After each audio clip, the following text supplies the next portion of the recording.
All right, so today we're going to talk about one of the interesting applications of vector math, and that is in thinking about relative velocity. So to start off with,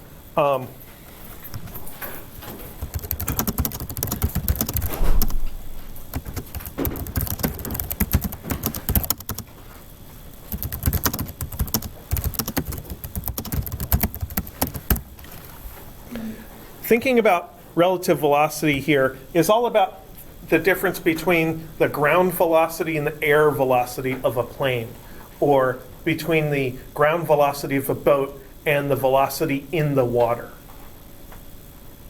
And the relationship is described in a nice, simple vector equation. I usually use a boat because the drawings are easier. So my velocity of a boat relative to the water is just the velocity of the boat minus the velocity of the water.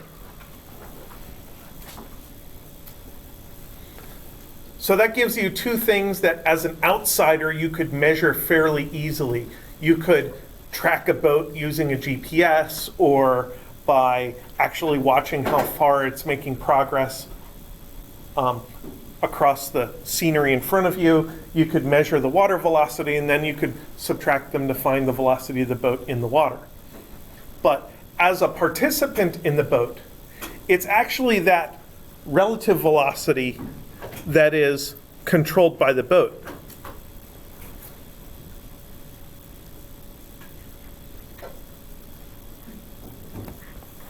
So you might think of that as one of your input values, and the water velocity is something that exists already, so that's also an input value. And then the result of the equation is the other vector, the velocity of the boat by itself. So to solve for that, you just add v water to both sides, and you get, well, v boat is equal to v boat in the water plus v water.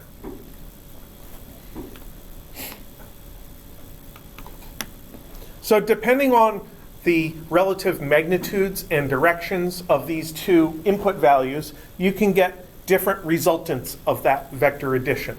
There's that weird word resultant that our book and our lab instructions keep using. It just means the result of adding things. So the resultant of these two velocities is my actual velocity of progress in the real world. So the easiest cases to think about are cases where everything is one-dimensional. All the motion is like in the x direction.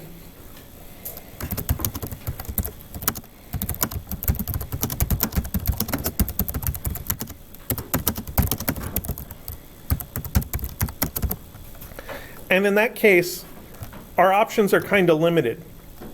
We could drive our boat either upstream or downstream. So if I draw my river like this, I like to draw the water velocity as a vector field. Has anybody heard the term field in mathematics? What's a field? An open area or an area? A field is an area in the real world, and that's an analogy to think about. What's a mathematical field? I know what I think it is, but I'm not a mathematician. An area of numbers? I feel like you're just attacking me right now. Well, I'm asking because I respect your opinion in this matter. Well, to me, a vector field is a vector function of space. It means everywhere you go, this vector function has a value. So everywhere you go, there exists an arrow for this vector function. Lots of little arrows all over the place, just like stalks of grain or corn in a farm field. And a farm field can be used to indicate the wind direction because as you see the wind blow across it, the stalks of plants tend to bend over. So different vector fields can have different values, different magnitudes and directions of the arrows at different points. This particular vector field I'm drawing as a uniform vector field, so the water velocity is the same everywhere. Is anybody into geology or GIS or, I don't know, coastal and marine systems? Well, in an actual stream, the water flow would be faster in the middle and slower toward the banks. But this isn't an actual stream. This is my physicist version of a simple stream. So it's basically got the same velocity everywhere. Now I'm not going to draw the velocity arrows in the middle of my diagram because that would clutter it up. That's where I'm going to draw the rest of my stuff. So I can draw my VBW upstream. I'm sorry, this is downstream.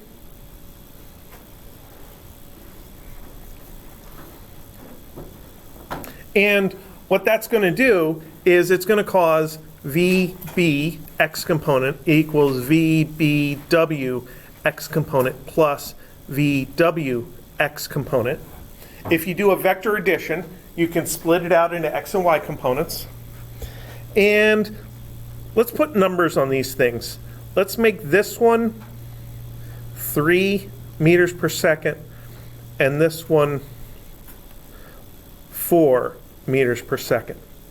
So when I fill those magnitudes into components, I have to think about whether they're plus or minus. If they were diagonal, I'd have to think about whether they're plus and minus and whether they have sines or cosines. But here, I'm only worried about whether they're plus or minus. And since they're both in the x direction, they're both plus. So it's exactly, I hope, what you expect, that the boat ends up moving at 7 meters per second. So that means that every second, this boat is going to move 7 meters downstream. It's going to go very fast downstream. So then if I draw another one like this, so this is VBW equals 4 meters per second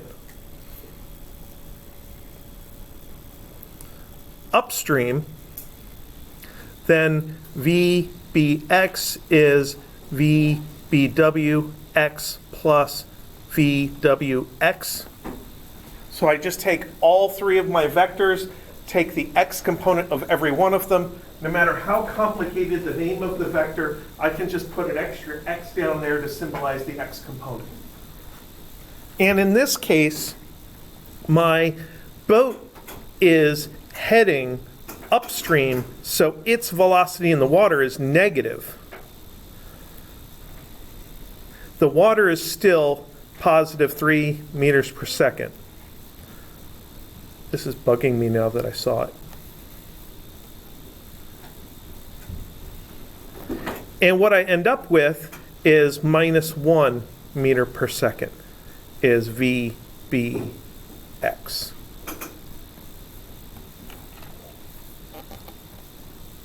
So this version over here is VB equals 1 meter per second. So as you can see, if you head downstream, your speed ends up being the sum of the two speeds. And if you head upstream, then your speed ends up being the difference.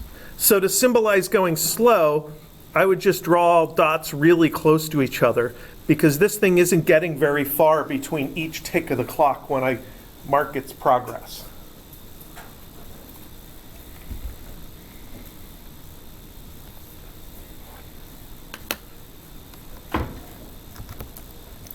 So the average of these two values, the average of plus 7 and minus 1, is the 3 meters per second of river speed here. And there's a nice simple relationship between the between all the velocities. It's just a matter of simple addition and subtraction. All we have to do is think about the directions of all these vectors.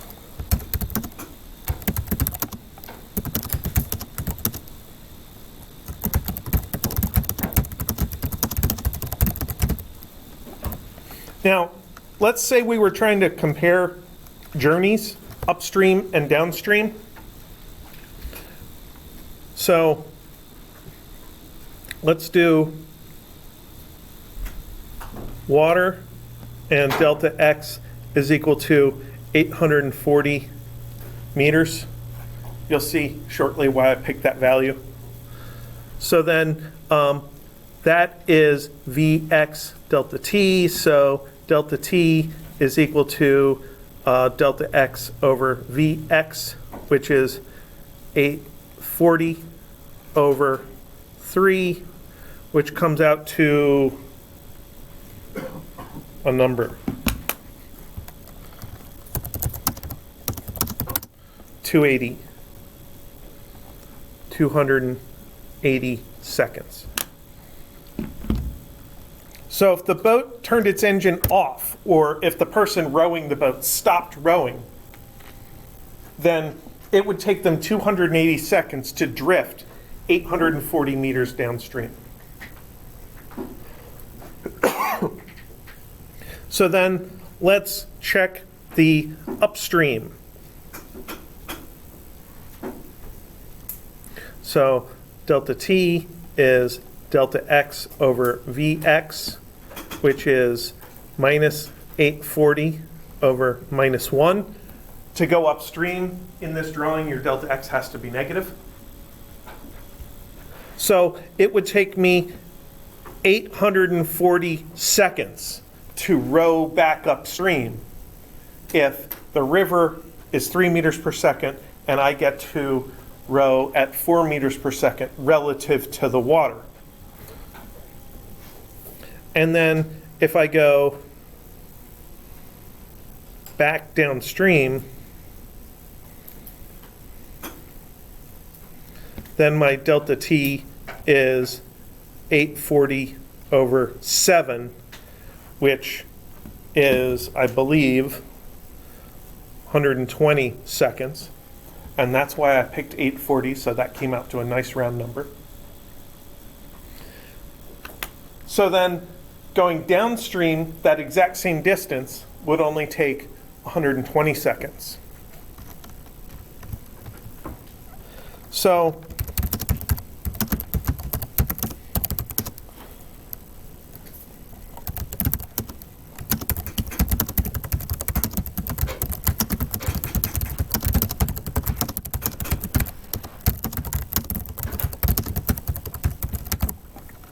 if I just sat in the water on the lazy river tube ride, then this journey would take 280 seconds. If I propel myself 4 meters per second downstream, I can make the journey in 120 seconds, saving 160 seconds. But if I propel myself upstream, there's the penalty of fighting the current, and that penalty is a lot of seconds, 500 and some odd seconds. So the penalty for going upstream is a lot more than the timing boost for going downstream. So in terms of speeds, it's the same difference. It's the same subtraction process or addition process. But in terms of timing, you just have to calculate it out. So ultimately, upstream and downstream are kind of boring. They're just quick calculations that we can do. Does anybody have any questions about them? Yes? How come changing the x is negative 840? Because to go upstream, my velocity was negative. So I'm definitely going to go in that direction. I could do distance over speed instead of displacement over velocity, and then distance would be positive and speed would be positive. But I chose to use delta x displacement and v sub x velocity, so they're both negative. Otherwise my time would be negative, and that'd just be weird.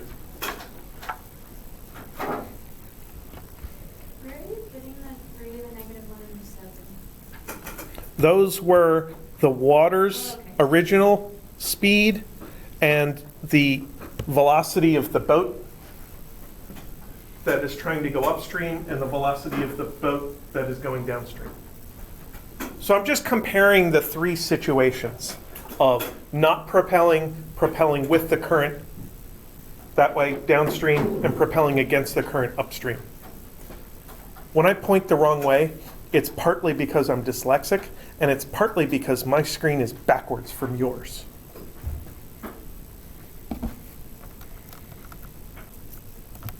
And the combination of those two means I point in random directions.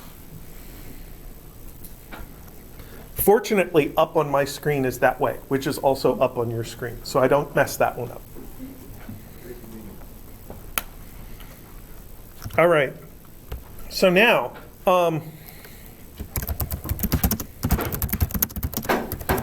relative velocity in 2D.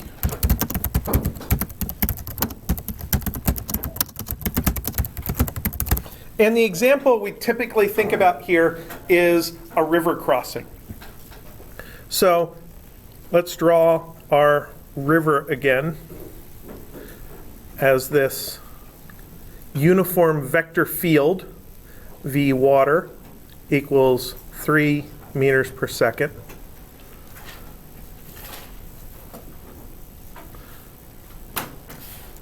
So there's a couple of different options for how I could orient my own personal velocity in the water in this case. I could try to propel myself directly across the water like that. I could try to propel myself across and downstream, or I could try to propel myself across and upstream. And what actually happens depends on the relative amounts of my x component and the river's x component. So let's start with the easy one, the middle case. So this is heading across the stream. So is anybody familiar with either boat or aircraft navigation here? So there's two terms that are used in navigation typically, the heading of the vehicle and the bearing. And the heading is where the nose of the vehicle is pointing. So where is the boat trying to go? That is the direction of the velocity in the water. That's what I'm trying to draw. Now, this boat that is trying to go across, or this person that's trying to swim across, is going to get swept downstream by the current. So their actual path is going to go like that. And that is going to be the direction of their actual velocity. So this is V boat in water is 4 meters per second. And then this thing here, that's V boat relative to the land. Now I said there's two terms that are commonly used in navigation, heading, and the other term is bearing. And a bearing is a direction toward an actual thing elsewhere in the landscape. So a bearing is the direction to your destination, or the direction toward a marker or a radar buoy or beacon or something like that. So here, this point across the river where the boat actually arrives is a destination, and this boat is on a bearing for that particular destination. And when you're going across the current like this, either your heading or your bearing can be directly across towards, well, directly perpendicular to the flow, not both. So here we have our heading, which is directly perpendicular to the flow, which means our actual velocity is going to be swept downstream a little bit. So,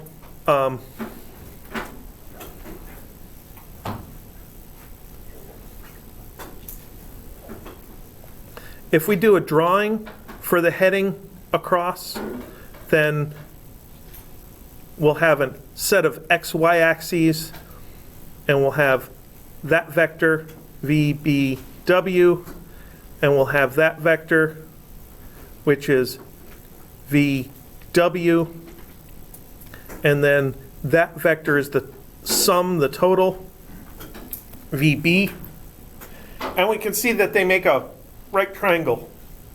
So we can just use the Pythagorean theorem to find the length of that third vector. So that would be VB squared is equal to VBW squared plus VW squared, which is 4 squared plus 3 squared equals 5 squared. So VB is equal to 5, because I made this a 3, 4, 5 triangle. Now I want to see how this works in terms of actual vector equations. So what the equation we're talking about is VB vector is equal to VBW vector plus VW vector.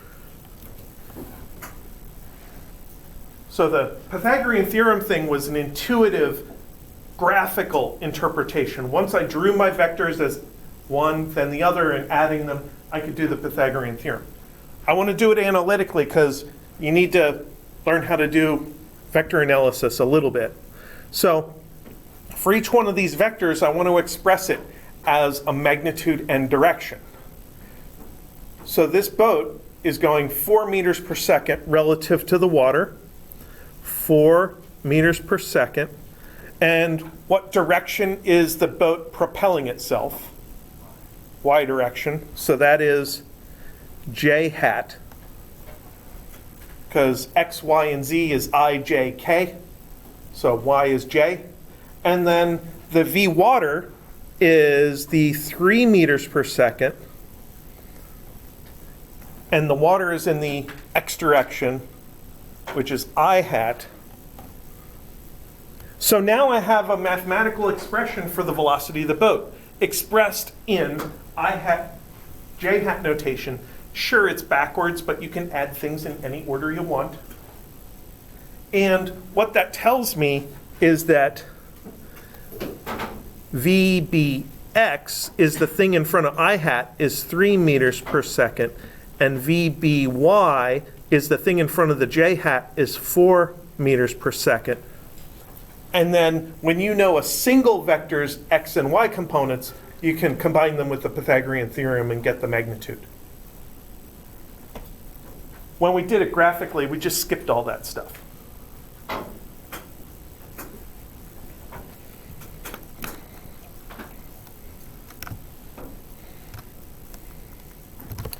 So what if we want to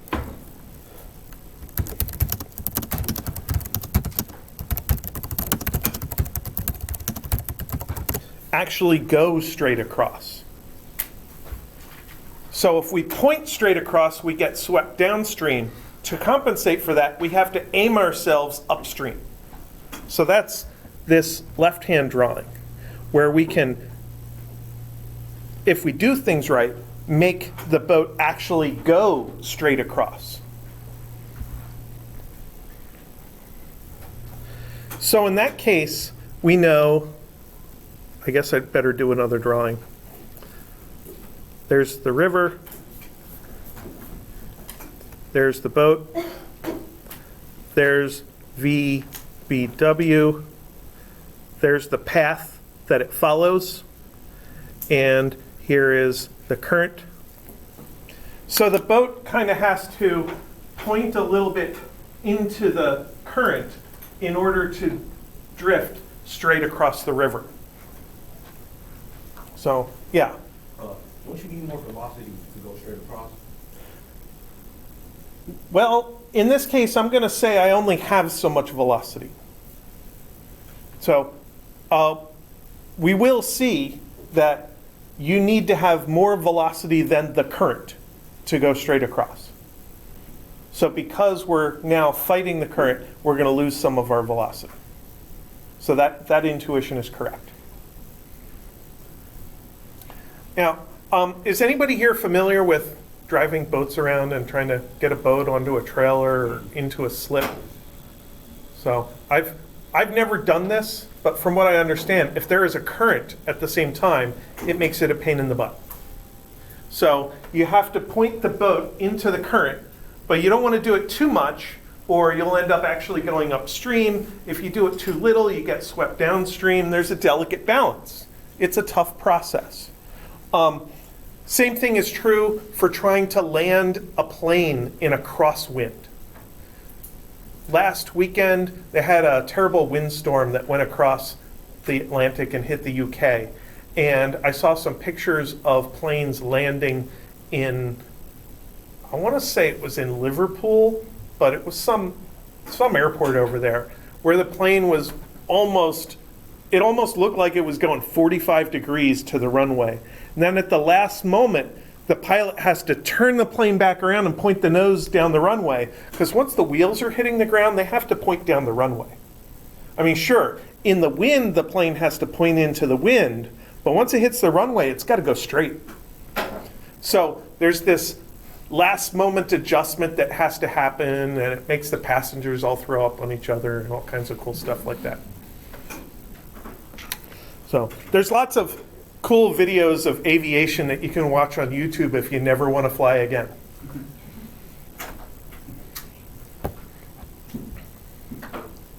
So here, it's actually easiest to write this in the form of VBW is equal to VB minus VW. And the reason for that is because now our diagram of three velocities forms a triangle on the other side. So it's kind of like, there's our VBW, there's our VW, and here is our VB. And our velocity of the water is in the x direction, and our velocity of the boat relative to the ground is in the y direction. Those are cardinal vectors. They're up and down and left and right. So get them on the side of the equation all by themselves. So this is VBW is equal to VB j hat minus VW I hat. I know that this vector is formed out of two components, and I know what they are symbolically. Symbolically, the y component is my progress across the river, VB. I know symbolically my x component is minus V water, because my skilled driver is pointing the boat upstream the exact right amount so that this velocity compensates for the downstream river velocity. And now I can find the magnitude of VBW. It's going to follow the Pythagorean theorem, which is VB, well, really VW squared plus VB squared. Since I know that this vector has a pure x component and a pure y component, I can square them individually, add them together, and that should equal my magnitudes square. So now I can plug in known information. This is 4 squared equals 3 squared plus VB squared. So even though I built this vector out of subtraction of two other vectors, and I didn't know the magnitude of one of them, I was still able to use the knowledge that I knew the direction to apply a Pythagorean theorem to the vector itself using its components in order to be able to relate my known magnitudes to this unknown progress across the river. So now we can solve for that. And we get VB is the square root of 16 minus 9 is the square root of 7, which is 2.65 meters per second. So we do lose some of our velocity in pointing the boat upstream. Our speed is now only 2.65 meters per second.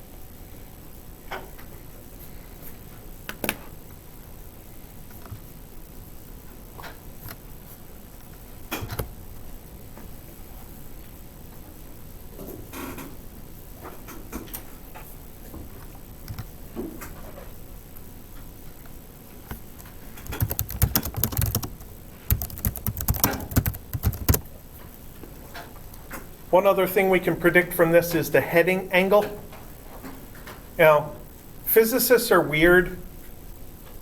First of all, when we describe headings and bearings, we typically measure them from the x-axis instead of measuring them from north like everybody else does. The second thing is that physicists typically measure the angle between vectors themselves. So when I say, what's the heading angle? I want to think about the angle between that red vector, my attempted motion, and that blue vector, which is the water velocity. So that is the angle right there. Are you gonna use, That's my angle theta.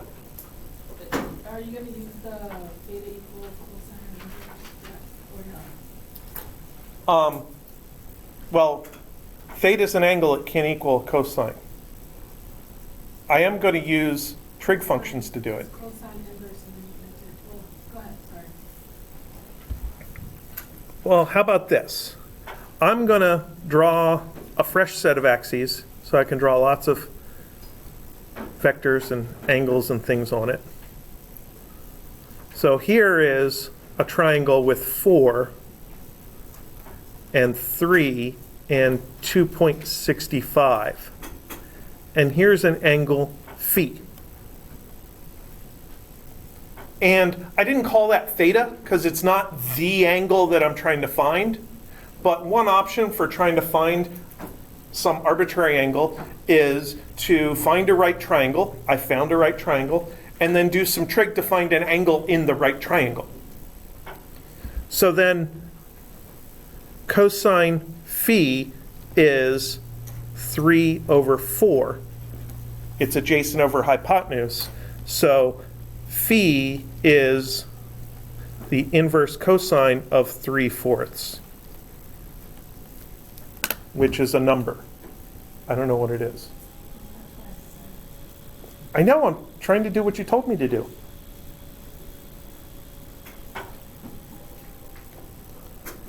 (41.4 degrees).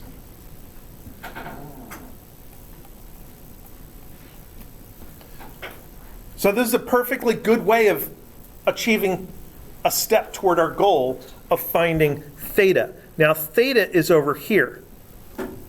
So then how do I turn that into theta? They have to add up to 180 degrees. So theta is 180 degrees minus phi.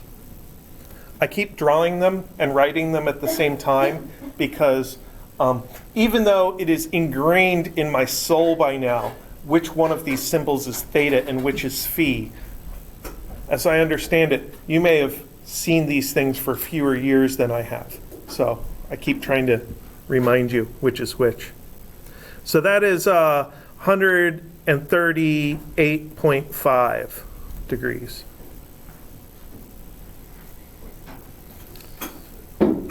Is theta. Is that right?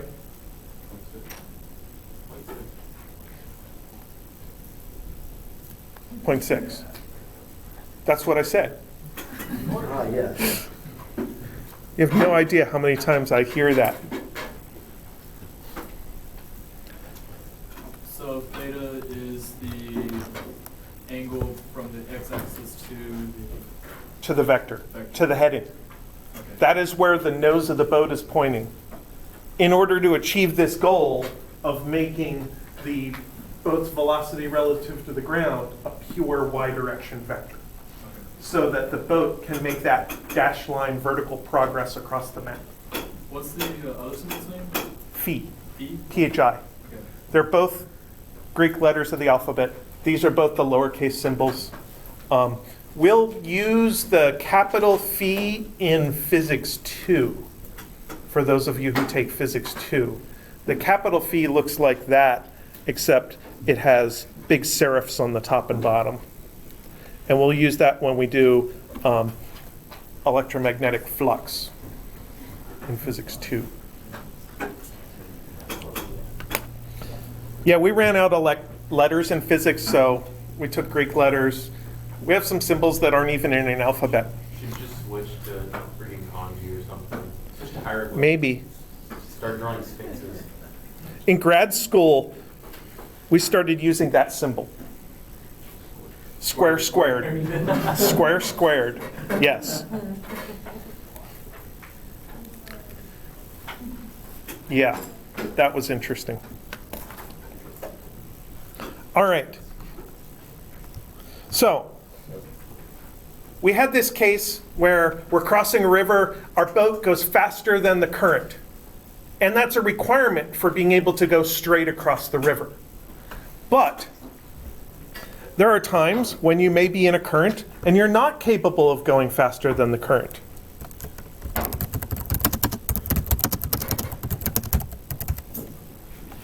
Crossing a river in a slow boat. In a slow boat.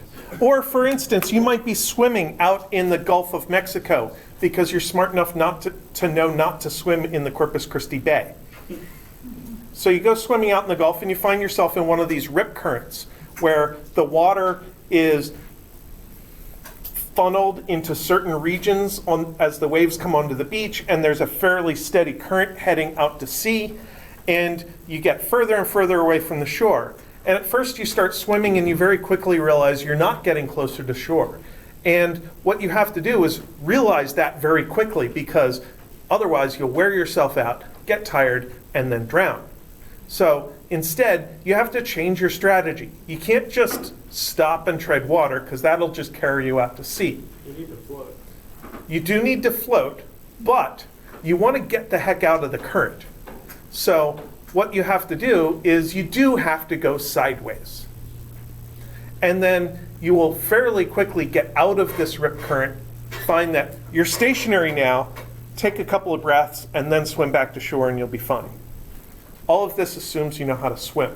If you don't know how to swim, you shouldn't be in the water. So let's think about a mathematical case here and see if, to me, as a physicist, this is indeed the best strategy.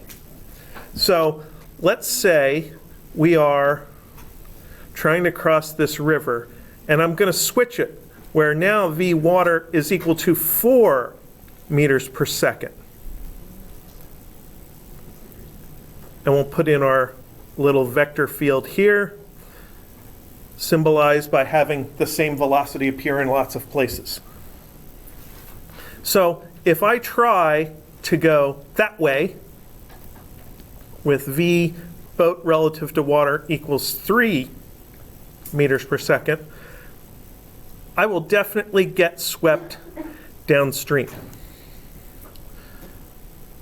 If I point myself downstream, I'll get swept really far downstream. So in this drawing, if this is a rip current, this is the shore. And the rip current is moving away from shore. Yeah?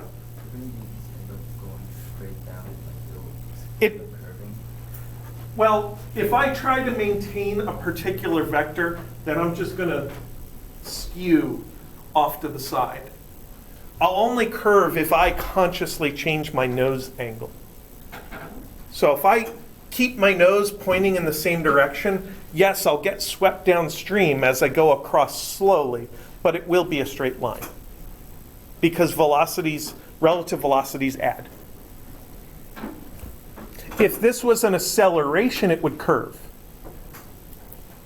So when you throw a ball diagonally down, it does curve toward the ground because gravity causes an acceleration.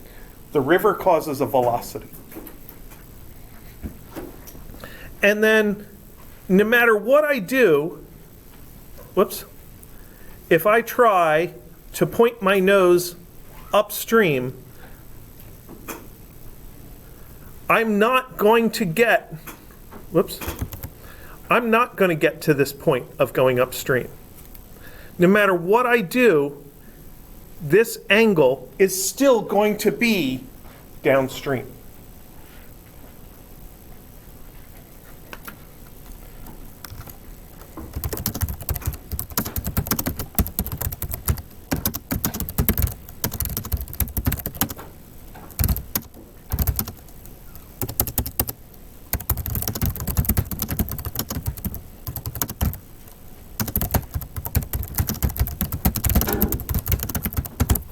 So no matter how upstream I point myself, the net motion will still be downstream because the current wins.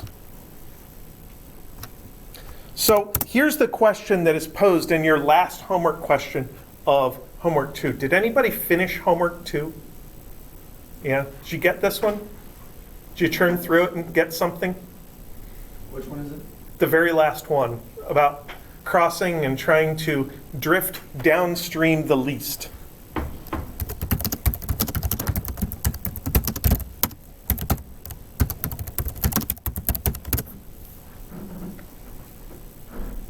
Well, Yes. that's the question, is how do we do this? And I want to kind of give a feel for what's happening here first. So I thought I'd just put the numbers together in a simulation, in a raw numerical calculation, and see what happens if I pick known angles. So I'm going to go over here to this spreadsheet here, and I'm going to hit Control back quote, which is a secret key to show formulas. And I want to show you what I did here. So I picked a speed of water of 4 meters per second. I think I can get to that. Yeah, then it's easier to see. I picked a speed of the boat in the water of 3 meters per second. So that's like the speed somebody could swim or row a boat. And then I picked headings between 90 and 180 degrees. I didn't pick exactly 90 because it made a divide by zero error somewhere. So I made it 91 just to kind of fix it. But you can see it's every 5 degrees. Now the next set of columns is, well, the next column is the boat's velocity in the water, which I calculated as, let me hit F2 so it highlights things in color. B2, the boat's velocity in water, speed, magnitude, times the cosine of the angle. And then one of the things I did with this formula is I put dollar signs on the speed in a spreadsheet. Putting dollar signs before the row letter or the column letter or the row number locks it in. So when you copy the formula down, it says $B, $2, B2, B2, B2 every time. But when I copy it down, the C2, the angle, changes to C3, C4, C5. So that's what the dollar signs do for me. It allows me to generate a formula one time and copy it all over the place without having to keep fixing it. So I calculate the x component by taking magnitude cosine theta. And then I calculated the y component by taking the magnitude times sine theta. And that isn't just the y component of the boat in the water, it's also the y component of the boat, period, because the water only has x component. So it's VBWY and it's VBY. So then I calculated the amount of time it takes to cross the river. I made my river 120 meters wide. So that's a y distance of 120. You take the 120 meter distance, divide by the y component of the velocity. So divide by E2. this number, and I calculate my time. And calculate that for every row of the table. And then I calculated my actual x velocity of the boat. The x velocity of the boat is just the addition of the x velocity of the water, which is 4, $A, $2, and my boat, which is column D, the cosine component. Yes? Is the y component of the vector always solved using sine? If your angle is measured from the x-axis, yes. If your angle is measured from the x-axis, then the x component is calculated with the cosine, and the y component is calculated with the sine. It all goes back to the drawing. And my drawing was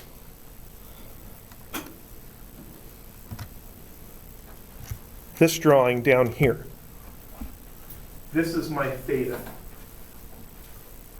So my x components are calculated using a positive formula, but when I put numbers back, you'll see the numbers are negative because the angles are big, giant angles. Then the last part of the calculation was the thing I care about. Exactly how far downstream is this person going to end up before they get to the other side of the stream? Because that determines how far they're going to have to swim back after they get out of the current. So I took my delta x is x component of velocity, column G, times time, column F, and I get a series of numbers. So now let's put the numbers back. Control back quote is the secret key to flip back and forth between formulas and numbers. And you can see that if I head directly across the water, I'm actually not going to have any problems whatsoever at 90 degrees. Sure, there's a 0 there, but I'm not dividing by it, so it's not a big deal. So I find that if I head across the water, I'll get pushed downstream. I won't have any x velocity in the water, but I will have x velocity because of the water. And that x velocity times the 40 seconds it's going to take me to cross the stream is going to carry me downstream 160 meters. If I start angling myself against the current a little bit, I can drift downstream less and less and less and less and less to about this point here. That's about the minimum I could find. Now I could mess with that number here. I could say, well, is 139 better? Yeah, it was a little better. Is 138 better? Nope. Oh, I can't type. 139. Actually, 138, I'll just use this row. Which one's better? 139 is better. 140. It looks like to the nearest 1 degree, this is the best one. So then by making a series of calculations of the same thing, it allows me to tinker with these values to effectively optimize it. So this is a manual numerical optimization of this. Now what happens when I go past that angle? Then I'm getting a better and better and better y velocity. No, I'm getting a better and better and better x velocity. Here I'm getting swept downstream pretty hard, and here I'm getting swept downstream less and less and less and less. But if I angle myself down that way, my time starts increasing too much. So even though I am getting swept out to sea more slowly, I'm still stuck in the current longer, and I end up being stuck for more distance. And ultimately, if I get to like 179 degrees, I would like get swept way out before I got out of the current. Now I think actual rip currents dissipate before you go too far, but you know, this is a model, and assuming the model is still valid for those x values, that's what the model comes up with for an answer. Now the question is, how do we minimize the downstream drift actually? So what did I do? I said V water is equal to V water I hat, and V B water is equal to V B water at an angle of theta. That's a notation that means that I'm talking polar coordinates. So this is V water X is V water, and V water Y is equal to 0. This is V B water X is equal to V B water cos theta, and V B water Y is V B water sine theta. In this example, this number is given, this number is given, the speed that you can propel yourself with in the water, and it's the theta that's the thing you're adjusting. You have to give yourself the ability to adjust that. Ultimately, we need VBX, which is VB water X plus V water X.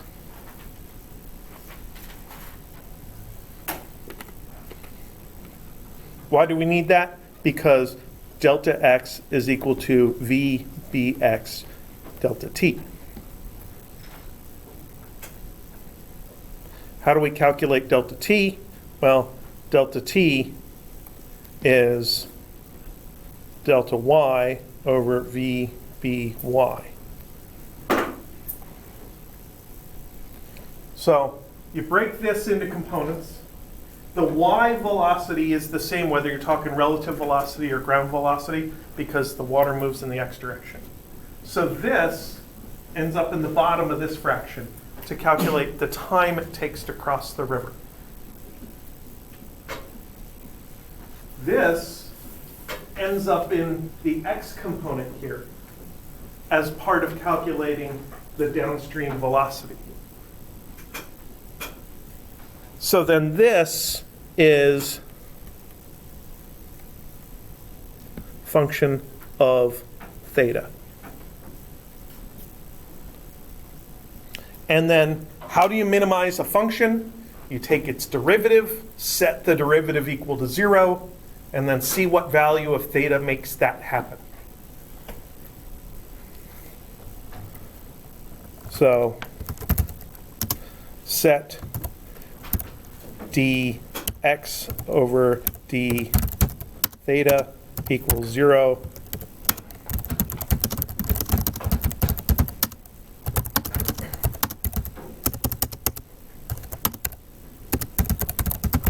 And the result you end up getting should be between 90 and 180 degrees.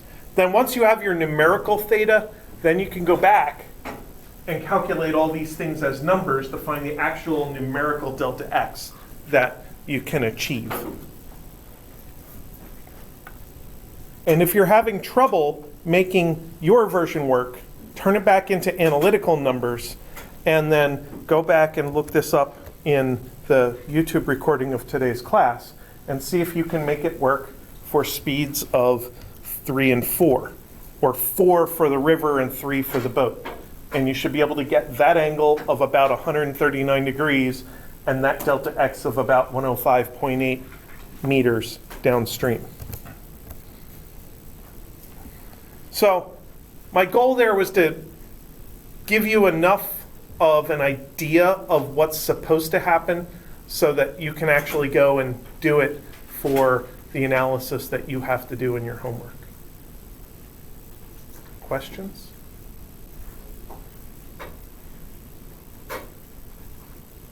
Okay. Well, if anybody wants to ask me anything else about today's homework, I can continue answering questions for a little bit, but my lecture is done.